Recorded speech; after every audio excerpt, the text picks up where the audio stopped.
So this is another one of those really long soap pours, and it is doing the thing that I hate more than any other soap technique.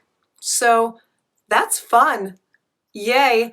I'm going to tell you all about that thing that you probably already know what I hate if you watch in just a minute. But before I do, hello, I am Mrs. Soap and Clay. Let's make stuff.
How's it going, sudsers? Welcome back to the channel. You are at Soap and Clay, where we make all the soapy things, and you are here for day 286 of 365 days of soap, and we are doing an Amy Warden Soap Challenge with sculpted layers. Now, I don't like layers. I don't like sculpted layers. It's tedious. It takes a lot of time. All of the things that I do not excel at. I have no patience. No, but we're doing that because it's part of the challenge and all of the things. And not only are we doing sculpted layers, we decided to actually pick a specific bar from the original submissions many years ago that we liked, and we're gonna try to mimic it. And so it actually looks like an argyle sock, right? It's called Almost Argyle, and it's very important the way that you line up the triangles in order to make sure that it all, yes.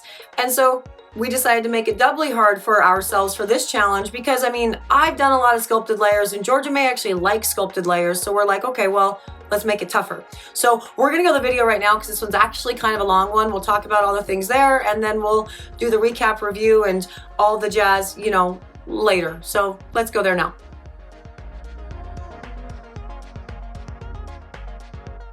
Okay, so yeah, we're doing sculpted layers today, guys, and you know how much I love layers and sculpting them. I don't love it at all. But you know, we're kicking it way back to 2016, an Amy Warden Soap Challenge. And yeah, that is what we are using today. Persephone's Kiss from Nurture Soap for the scent blend. And then there's the kale and clay dispersed in water and all the jazz.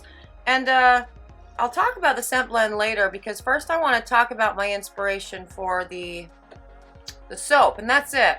That was one of the top 3 in the soap challenge in 2016, titled Almost Argyle, and it's by Soap4Z Fun of It, and it's like since a dead blog. So you know, if you're actually still on the YouTube thing, hey, comment below and I'll give you proper credit. But I couldn't find you anywhere else.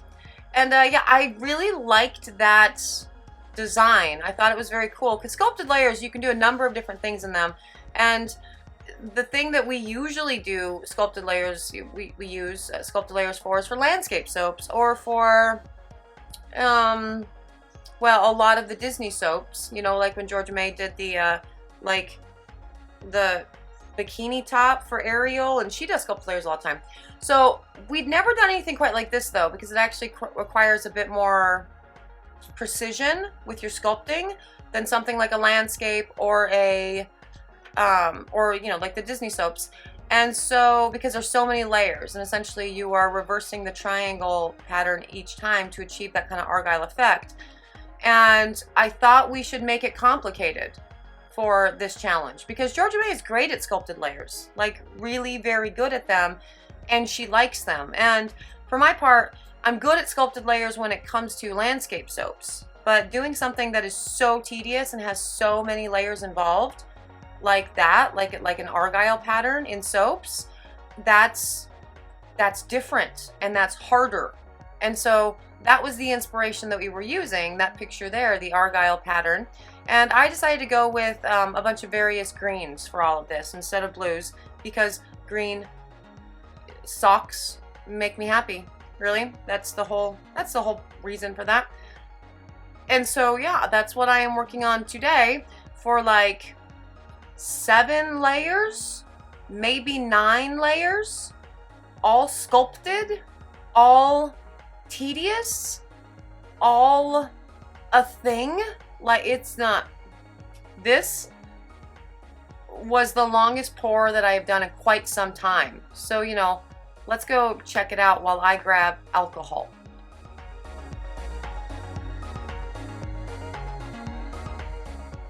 I really do mean it. I'm drinking through this pour. Here's the thing. This pour took an hour. An hour. That's a long time. And so actually getting this condensed into like a 20-ish minute video was no easy feat, my friends. And so I lived this pour. Like literally just lived this pour. And it was long.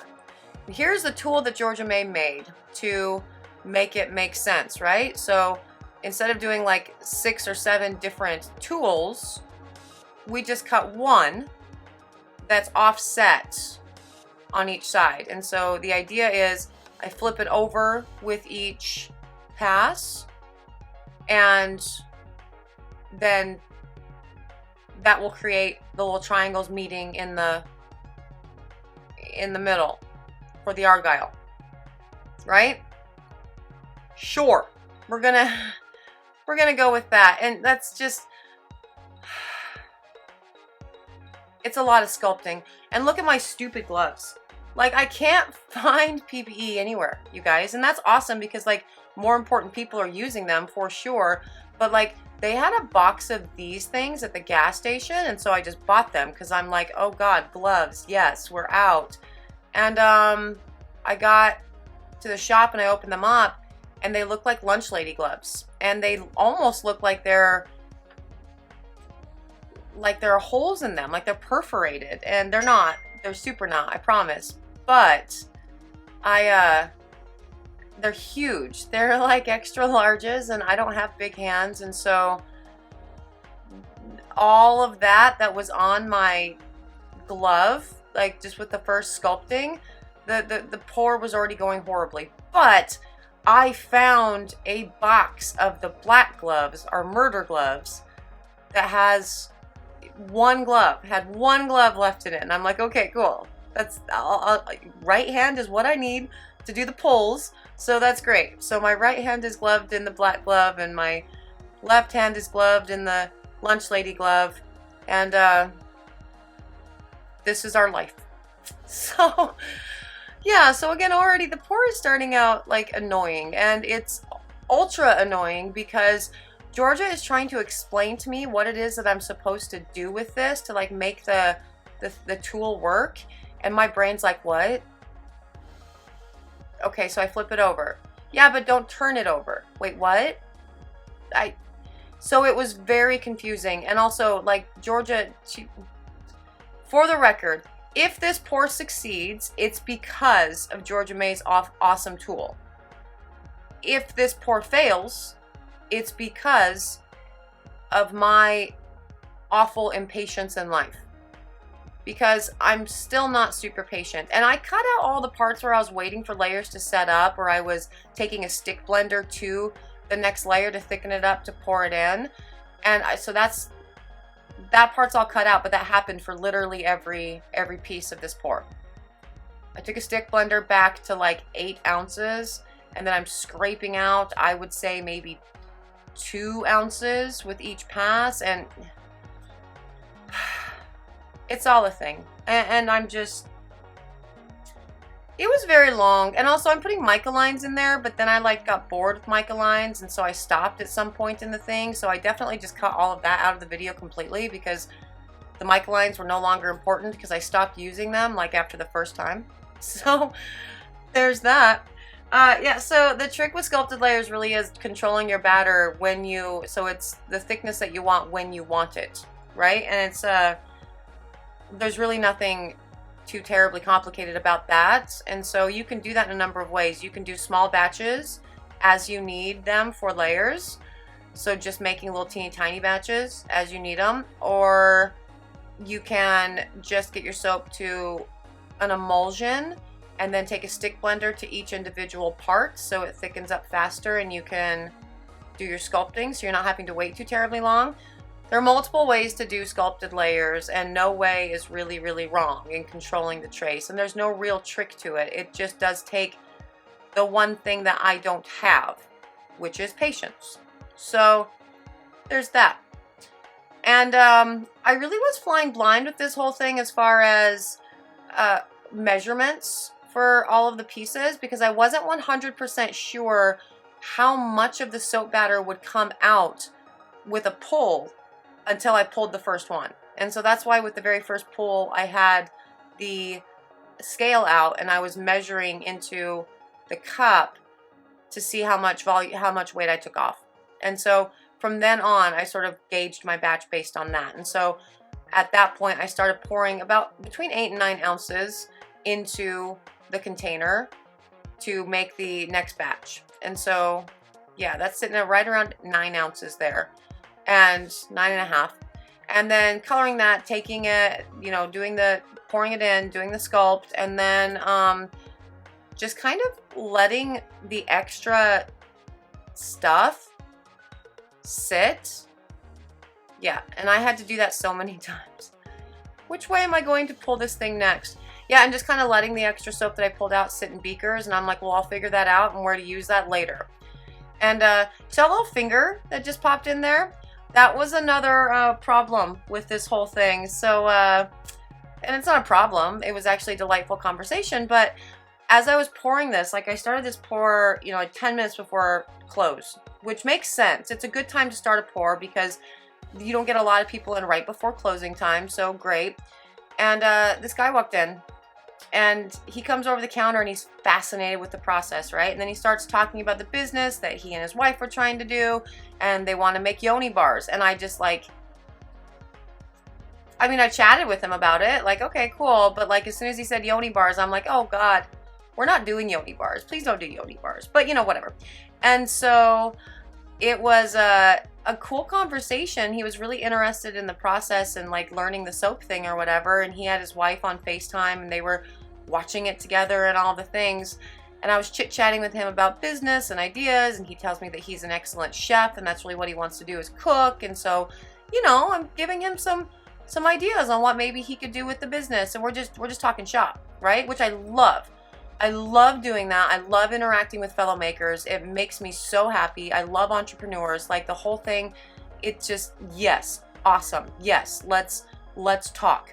And but with a pour like this that has multiple layers, and I'm having to reverse the little pull tool each time to make sure that the little triangles will match up, I actually do kind of need to concentrate. And I found myself saying either, wait, what was I saying? Or, wait, what was I doing? Multiple times throughout this conversation, throughout this pour. And so it was just kind of chaotic all around. It was very much, my brain hurt at the end of it. And that's actually no easy feat, to make my brain hurt. So that was it was a thing for sure. And yeah, so this has been, it's a thing. And I just sort of on the fly decided that I should put a copper layer in because I was pouring too much.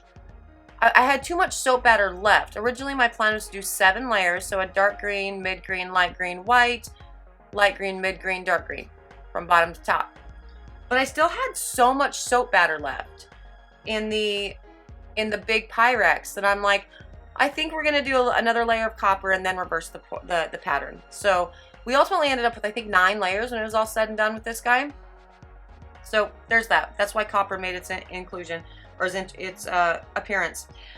So for the scent blend that's like still sitting there on the thing, I actually haven't talked about it at all. So it's called Persephone's Kiss by Nurture, and the description says Mandarin orange, melon, blackberry, and violet leaf comprise the top notes of Persephone's Kiss fragrance oil, followed by notes of lavender, jasmine, lily of the valley, and nectarine. The bottom notes are fresh honey, oak, and musk. This is one of the best scents we've smelled. And I bought it because of that. And I have it here in front of me as I'm doing this. And yeah, it's good. It's a very complex blend. And you can smell all of that shit. The orange and the melon and the blackberry and the violet and the lavender and the jasmine and the lily of the valley and the nectarine and the honey and the oak and the musk. I just repeated literally everything that I said 20 seconds ago. Sorry. But you can legitimately smell all of that. Like, it is a delightful, it is a very complex scent.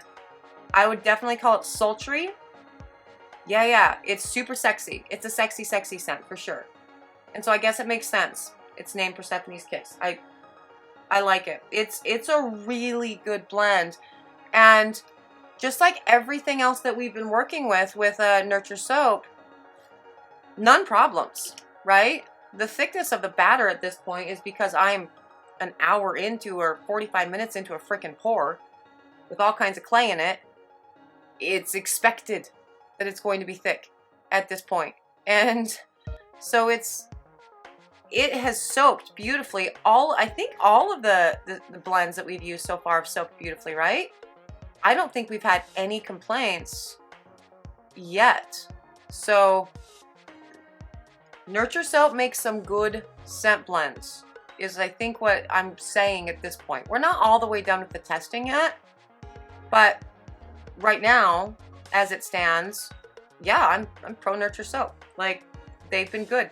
This is I like it a lot. So, yes, notice how these things just start getting like sneakily faster and faster. That's how I cut an hour's worth of footage down to 20-ish minutes, guys. They're going super fast. I'm not actually pouring it that fast, but I wish that I was pouring it that fast, because when I got to the white, I realized that, oh God, I still have like 3 or 4 more layers to go. That was not fun for me. That was not... When I got to the copper, I realized that I was only halfway. And I really did just want to, because Georgia was working and doing stuff, and I wanted to call her over and be like, can you finish this for me? Which I've literally never done. Like, hey, finish my soap? Like, I've never... But I was just... Yeah. Because at this stage, again, I'm putting some really thick batter in, because this is the stuff that was poured off into the beakers. And and so they were, you know, that's been sitting for a while, and that was stuff that the stick blender had been taken to. So it's really thick. And so now I have to work on like smoothing it into these ridges that I've created with the sculpting tool without messing up the sculpting tool ridges, and make sure that it's reasonably level when it's all said and done. Yeah, I hate layers, hate thick soap, because the smoothing, like I'm putting icing on a cake, or like spackling or mudding a wall, which is another story in and of itself, because right, we're like in the middle of an addition and remodel at the house that has become the running joke of everything in life, because we've been in the middle of that for like 3 years. Mr. Soap and Clay will get mad if I say that, because it hasn't been 3 years. And it hasn't been, but it feels like we've been working on this house since we bought it, which was actually like 5 years ago. And we probably have been. But, you know, I mean, these things take time, because we're doing it all 100% on our own, which is time consuming, really, because we have very busy lives. How can we go drywall things and mud things? How can I do that when I have to spend an hour on a soap challenge video? On a soap challenge soap. And that's the whole thing. Like, I'm starting to wonder why we did this and how long we're going to continue on with the soap challenges. Like, do you think we'll actually get to the end of the list? Because obviously there are some that we haven't even done. Like the Clyde Slide. I think that's an ugly bar of soap. Like, I don't find it appealing, so I don't want to do it. Working with, I mean, she's done challenges with like alternate liquids. I feel like I've done enough of those that it wouldn't really be challenging, because we've done like, I mean, just for the channel, not even just like with the business or whatever, we've done mango purees, avocado purees, different types of juices and wines and beers and whiskeys, and, you know, milks and all the things. Like, we've done a lot with alternative liquids. So I don't think we'll be doing that one. But, and, you know, there's other ones in here that I'm just not really interested in doing. But, like, we're only like 6 challenges in to the list, like starting backwards from like 2015 or whatever, from the beginning of the list. And I already eliminated like 2 of them. Like, oh yeah, no, we're not doing alternative liquids. We're not doing Winter Wonderland. And I'm at Sculpted Layers, and I'm like, huh, maybe I don't want to do anymore. You know? And I wonder how long we're actually going to last with all this, because it's a lot. This pour was a lot, and that's part of the challenge and the fun. It's not really meant, these types of soaps aren't really meant to be soaps that you sell. They're meant to be soaps that sort of flex your soaping knowledge and expand your, you know, soapy repertoire. It's not, it's supposed to be fun and artistic and awesome, and yeah, so I guess I need to wrap my head around that. But this is done finally and is ready for the oven for C-pop and gel and all of the jazz. And let's cut into it and see how badly I messed up all of these 9 layers.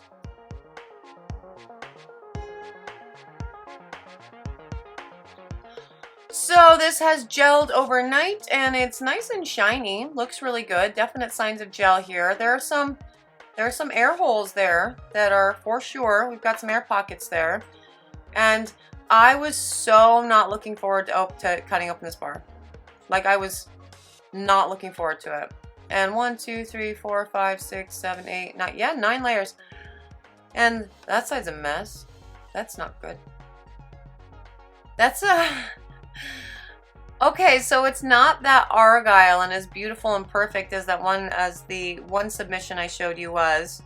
She had great mica lines throughout all of it. I randomly have like copper in the middle of it, and then I think the hole got weird, but it's not bad. And actually, right before I started recording this video, Mr. Soap and Clay, or recording the voiceover for this, Mr. Soap and Clay came in, and he was like, so how did your pour from yesterday end up turning out? And I was like, oh, well, here it is. And I showed the, you know, the picture, this, and he's like, oh, hey, it's like argyle or argan. What is it? And I'm like, yeah, like argyle. So like he got it. He picked up on the theme. So I guess for that, it works. It's not nearly as beautiful as the inspiration piece, but also I didn't really expect mine to be that beautiful anyway, because none patience. And I don't know what happened with the white. It feels like I really over poured that area. I mean, I obviously didn't cut it deep enough, because those first 3 layers weren't too bad. And the last 3 layers also not too bad as far as the points of the triangles all matching up. So it's not terrible. Like, all things considered, that's a pretty good bar. And that's the thing with the soap challenge. If you decide to start doing current challenges, here's the trick. Here's the secret. You only need 1 bar in the whole last batch to look good. And so that's the one that's likely the submittal bar. And that one's like, is one that I would totally submit. So yeah, it's cool. It's crazy. And I think I really am naming this soap What Was I Saying? Or wait, What Was I Doing? For the website, because it was definitely a confusing pour. But that is day 286, my Sculpted Layers attempt for the soap challenge. Okay, so first things first, the only reason why mine like worked is because Georgia May made me the pull through. So that's important to remember, to keep in mind for all of the things. She did that. Without that pull through tool, my bar would not have been a success, but it was like ultimately a success, even though I was completely flying blind with all of the things in the amounts that I should use for each of the layers and all the jazz. Because in all honesty, I didn't actually watch the Amy Warden Soap Challenge tutorial because I knew I was doing a sculpted layer that she was not talking about within her actual tutorial. So we're just winging it. Yes. And I swear when I get this on the website, I'm either going to name it wait, what was I doing? Or wait, what was I saying? Because my mind was just all over the board while I was chatting with the sudser and making this soap, and it was wild for sure. But you know, good times were had by all. So yes, if you are interested in this bar, you can get it tomorrow after Georgia May does her sculpted layers and we, you know, compare and all the things. So yeah, you'll be able to find them at soapandclay.com. Then, if you are interested in more soapy antics and seeing what the Soap Apprentice comes up with for her part of the Amy Warden Soap Challenge, subscribe to the channel. That would be awesome. For those of you who are subscribed, hey, thanks. You're awesome. I appreciate you each and every day, and I will never get tired of saying that. I am done for today. I hope you guys had a lot of fun. I will see you guys all again tomorrow for another round of it. Bye.